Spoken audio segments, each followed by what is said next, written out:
अस्सलाम वालेकुम वरहमतुल्लाह वबरकातुहू। बहुत ख़ास वीडियो लेकर आया हूँ क्लास 12th बिहार बोर्ड के लिए। मीर बाबर अली अनीस की शायरी पर मजमून लिखें। तो चलिए हम वीडियो शुरू करते हैं। मीर बाबर अली अनीस का शुमार उर्दू के अजीम मरसिया गो शोरा में होता है। उनके मरसियों का मुताला करते हुए जो वस्फ हमें सबसे ज़्यादा मुतासिर करती है वो उनकी वाक़या निगारी है। इसे आपने समझ लिया कि मीर बाबर अली अनीस का शुमार यानी इनकी गिनती उर्दू के बड़े मरसिया निगार शायरों में होता है। मरसिया निगार देखिए, शायर भी बहुत तरह के होते हैं, कुछ नज्म निगार होते हैं, कुछ कसीदा निगार होते हैं, कुछ मरसिया निगार होते हैं। तो मरसिया की बात करें तो मरसिया के हवाले से अनीस का शुमार बहुत ही खास है, यानी इनका शुमार खास शायरों में होता है। जब हम इनके मरसियों को पढ़ते हैं तो हमें एहसास होता है कि उनके मरसियों में वाक़या निगारी है, यानी जब हम मरसिया पढ़ेंगे तो एक वाक़या हमारे जहन में आता रहेगा और हम उस वाक़ये में खोए रहेंगे।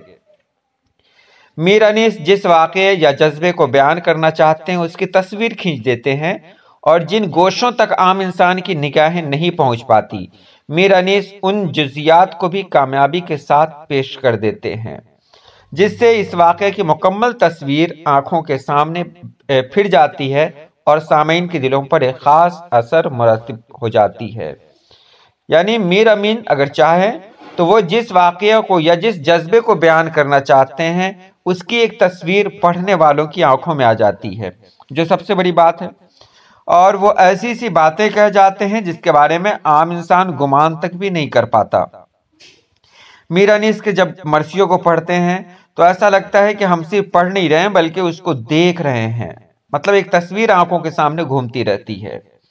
जैसे ये शेर देख लें, गुलदस्ते मानी को नए ढंग से बांधूं, एक फूल का मजमू हूं तो 100 रंग से बांधूं। यहाँ देखिए अपनी तारीफ खुद कर रहे हैं ये और कह रहे हैं कि मेरे अंदर वो खूबी है कि मैं किसी भी मानी को नए ढंग से बांध सकता हूं। मतलब अगर एक मौजू मुझे दिया जाए, एक मजमून मुझे दिया जाए तो मैं उस एक मजमून को 100 तरह से पेश कर सकता हूं। यानी मेरे सामने कोई एक टॉपिक दिया जाए तो उस टॉपिक को मैं 100 तरीके से लोगों के सामने पेश कर दूंगा। ये अपने बारे में कह रहे हैं।